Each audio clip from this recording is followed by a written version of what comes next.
Hello my friends, आप सुन रहे हैं हमारी कहानी हार्टलेस सीओ एपिसोड 4। कहानी का टाइटल है बेचैन चेहरा मेरी बेचैनी को कम कर रहा है। तो चलिए कहानी को आगे बढ़ाते हैं। पिछले एपिसोड को इतना प्यार देने के लिए आपका शुक्रिया और इस एपिसोड को भी उतना ही प्यार दीजिएगा। तो चलिए कहानी को स्टार्ट करते हैं। रूहानी लड्डू के साथ पार्किंग एरिया में पहुंच गई। उसने जल्दी से लड्डू को गाड़ी में बैठा दिया और खुद उसके पास बैठकर वहां से निकल गई। उनकी गाड़ी वहां से काफ़ी दूर चली गई थी। अब जाकर रूहानी ने चैन की सांसें ली और गुस्से से अपने बगल में दुबके हुए बैठे छोटे से लड्डू की तरफ देखा जो अपनी नज़रें चुरा रहा था। रूहानी ने इसके चेहरे को अपनी तरफ घुमाया और बोलती है, मेरे प्यार का गलत फ़ायदा उठाते हो तुम लड्डू कहीं के। लड्डू सॉरी ना रूही, इतना गुस्सा मत करो, देखो मैं कितना छोटा सा बच्चा हूँ। रूहानी टीवी सीरियल देख देख कर तुम बहुत बड़े ड्रामेबाज बन गए हो। देखो ऐसे कैसे तुम किसी अनजान इंसान से बात कर सकते हो, उससे अपना ज्ञान झाड़ सकते हो, जबकि उससे दुनिया भर का घमंड और गुस्सा भरा पड़ा है। देखा नहीं कैसे बोल रहे थे, अकड़ू खड़ूस गुस्सैल और घमंडी कहेंगे। एक छोटे से बच्चे से बात करने की ढंग नहीं था उन्हें। तो सोचो जब उनके खुद के बच्चे होंगे तब क्या करेंगे ये। लड्डू तुम ले आना उनके बच्चों को अपने पास और हम दोनों मिलकर उनके बच्चों का ख्याल रखेंगे। वाह कितना मज़ा आएगा। रूहानी ने लड्डू के कान खींचे और बोली, चुप हो जाओ। जब तुम्हारे एक्स्ट्रा बोलने की आदत की वजह से ही हुआ है, किसी से भी कुछ भी कह देते हो और फिर मुझे आना पड़ता है। पता नहीं आज किस मुसीबत को छेड़ा होगा तुमने। हे भगवान, सच में भगवान करे ये बात आज की आज यही ख़त्म हो गई हो। इससे हमारे आने वाले कल पर कोई इन्फेक्ट ना पड़ना चाहिए। लड्डू अरे वो बुले नहीं है, उन्हें बस घमंड और गुस्सा ही है। उन्हें गुस्सा ज़्यादा है, बाकी दिखने में तो भले हैंडसम है, एकदम हीरो टाइप। तुमने उनकी शक्ल नहीं देखी क्या? रूहानी अच्छा ही हुआ जो नहीं देखी, आगे कभी देखना भी नहीं चाहती। ऐसे इंसान को मैं एक मिनट भी झेलना नहीं सकती मैं उन्हें। लड्डू ज़्यादा मत बोलो, क्या पता तुम्हें उन्हें ज़िंदगी भर झेलना पड़े तो फिर क्या करोगी। लड्डू की बातें सुनकर रूहानी ने उसके कान को मरोड़ दिया और बोली, चुप चुप बोलो, नहीं तो वरना कल मेरे साथ बाहर से घूमना बंद। रूहानी की बात सुनकर लड्डू झेप गया। वो झट से रूहानी की गोद में चढ़ गया और उससे लिपट कर मासूम सा चेहरा बनाते हुए बोलता है, नहीं नहीं मैली ज़िंदगी तुम मुझसे रोज नहीं सकती। तुम्हारे अलावा इस दुनिया में मेला और कौन है, एक तुम ही तो हो। मेला छहाला, मेरी अप्सरा, मेरा आचरा। तुम रूठ गई तो मैं लूट जाऊंगा, बर्बाद हो जाऊंगा। लड्डू की खतरनाक बातें सुनकर रूहानी ने तो अपना सिर ही पीट लिया और सीट से सिर टिकाकर बैठ गई, आंखें बंद कर ली। रूहानी के कानों में अथर की वो रौबदार गुस्सैल आवाज़ ही गूंज रही थी जब उसने रूहानी को उसके सामने देखने के लिए कहा। रूहानी सहम कर उसने अपनी आंखें भींच ली और आज जो भी कुछ हुआ उसे भूलने की कोशिश करने लगी। लड्डू ने रूहानी के कंधे पर अपना सिर रख दिया और उसने भी आंखें बंद कर ली। वहीं एग्जीबिशन हॉल में अथर्व के हाल बेहाल थे। आज उसके साथ जो भी हो रहा था वो पहली बार था। वो खुद नहीं समझ पा रहा था कि उसके साथ हो क्या रहा था। आज कुछ तो हिल गया था उसके अंदर जो अथर्व को चैन नहीं लेने दे रहा था। अथर्व वहाँ मौजूद होकर भी वहाँ नहीं था। उसकी बेचैन नज़रें जो रूहानी की झलक के लिए बेताब थी, जिसका अथर्व को भी अब आभास नहीं था। रोमी अथर्व के बदले हुए बर्ताव को देखकर काफ़ी हैरान था। वो कब से अथर्व के चेहरे के हाव भाव को ही समझने की कोशिश कर रहा था, जो कि आसान बात नहीं थी। आसान तो समझने की ताकत यानी अथर्व को समझने की ताकत आज तक कोई भी नहीं जुटा पाया। सारी भीड़ को एक तरफ कर दिया गया था। अथर्व एग्जीबिशन हॉल में अपने रुतबे के साथ टहल रहा था, लेकिन उसके सामने रूहानी का वही बेचैन और खूबसूरत चेहरा ही घूम रहा था, जो अथर्व को अब बेचैन बना रहा था। अब अथर्व को गुस्सा आने लगा था। वो लड़की अथर्व को उसके पद से विचलित करके चली गई थी, जो कि अथर्व को बिल्कुल मंजूर ही नहीं था। अथर्व ने कस के अपनी आंखें बंद कर ली और रूहानी को भूलने की कोशिश करने लगा। रोमी को समझ में आ गया कि अथर्व को गुस्सा आ रहा है, जिसकी वजह से वो लड़की ही है। लेकिन कुछ भी कहो, उस लड़की ने अथर्व को अंदर तक हिला डाला था, जिसका असर अथर्व के चेहरे पर साफ साफ दिख रहा था। कुछ देर के बाद अथर्व अपने काफिले के साथ वहां से डार्क मेंशन के लिए निकल गया। रूहानी और लड्डू घर पहुंच गए। रूहानी ने लड्डू को उसके घर छोड़ दिया और खुद अपने घर आ गई। आज वो थोड़ी परेशान दिख रही थी। उसके चेहरे को देखकर हॉल में बैठकर टीवी देखते हुए ओम जी बोलते हैं, क्या कांड करके आई हो तुम और लड्डू ने।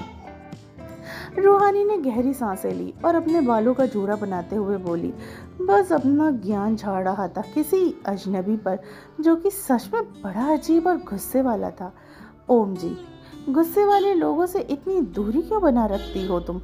वो भी इंसान ही होते हैं, बस गुस्सा उन्हें ज़्यादा आता है। रूहानी सोफे पर बैठते हुए बोलती है, बस वही तो कि इनको गुस्सा आता ही क्यों है? तुम भी तो नॉर्मल लाइफ जियो।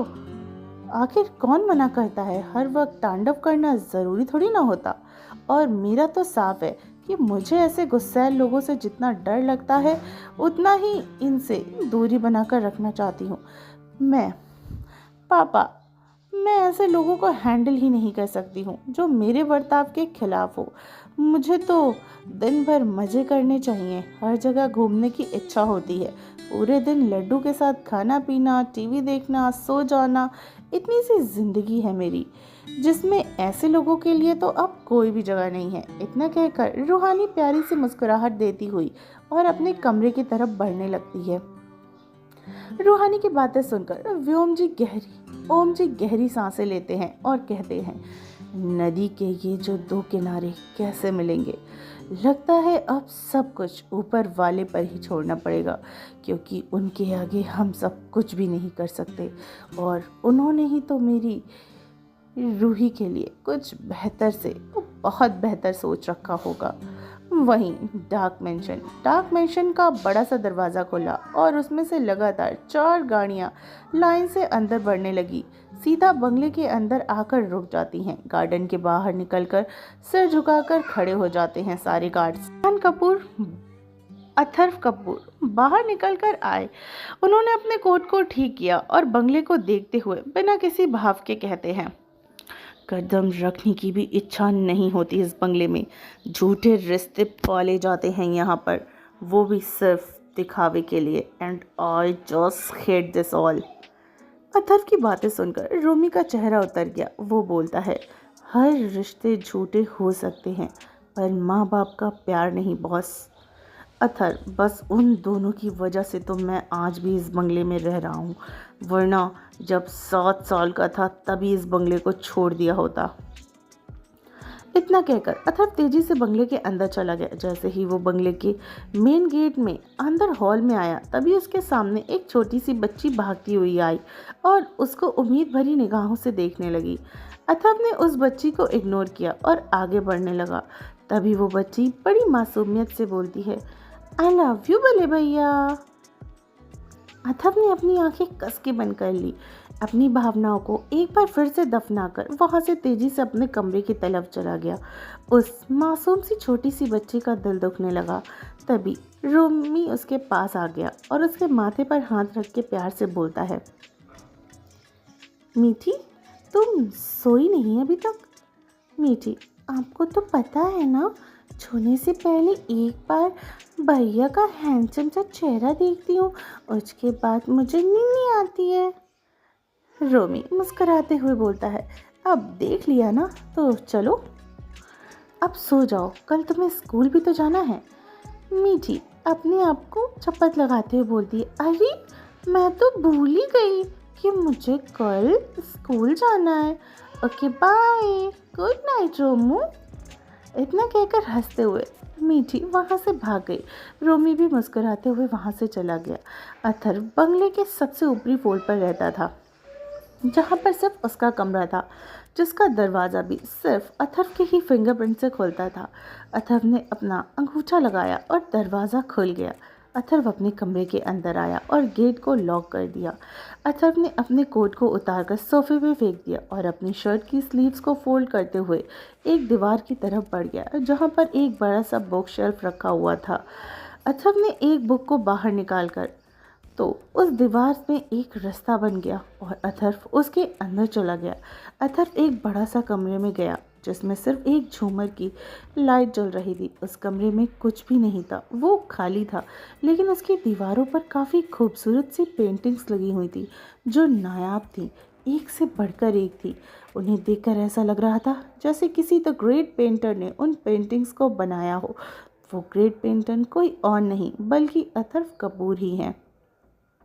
किसी को भी पता नहीं कि अथर्व रात रात भर अपने सीक्रेट रूम में बैठकर पेंटिंग्स करता है और अपने अकेलेपन को दूर करता है।